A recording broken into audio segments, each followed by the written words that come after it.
when I was relatively young. And our family moved from the black community, like the Jeffersons, to an all-white community, an all-white school. And I went down. I was just being myself, and I was made fun of, just being who I was. When I did different, they defined that as being deficient. I just could not connect.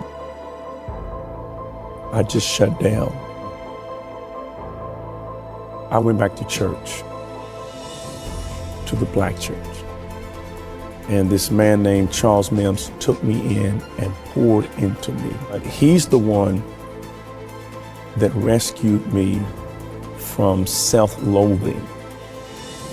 And when I went to church, those older people in that church and my pastor, they affirmed me, made me feel smart, made me believe.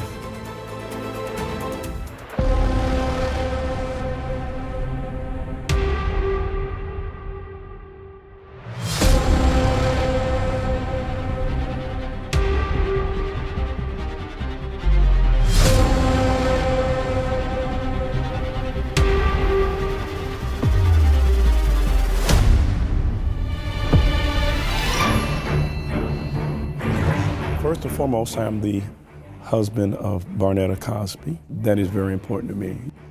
Your family is your corner. If you could consider life or ministry as a boxing match, you box for 3 rounds, then you come back to your corner. Every minister needs a corner. And then I'm the pastor of St. Stephen Baptist Church.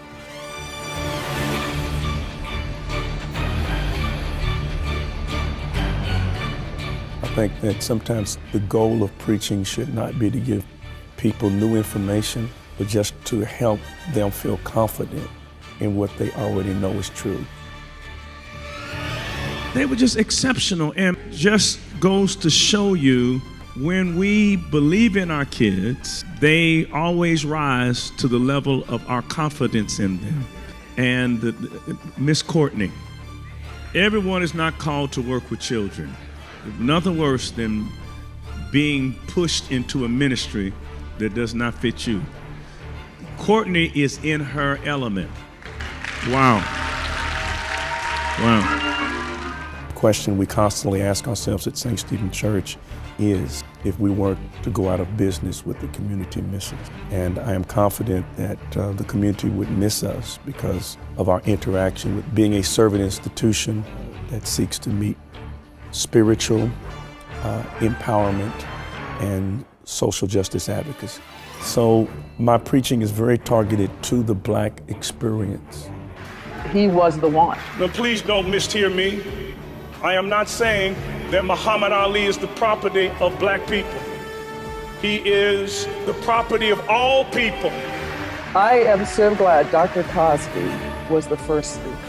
I mean, because his message set the tone for the rest of that service. But while he is the property of all people, let us never forget that he is the product of black people in their struggle to be free. Exactly the message Muhammad would have wanted. I have never been prouder of anyone as I have been proud of you this week.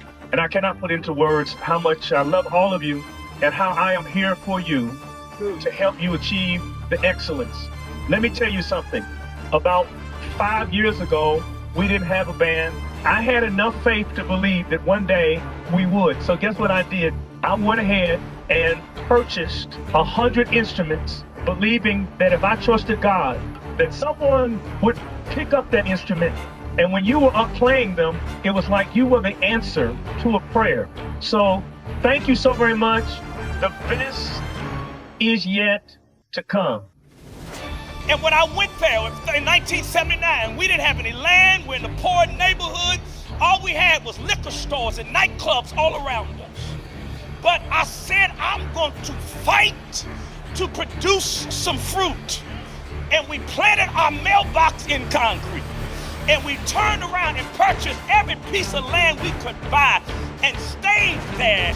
And if you come to our campus today, we've got 3 campuses in 2 states, over 30 acres of land right there in the hood.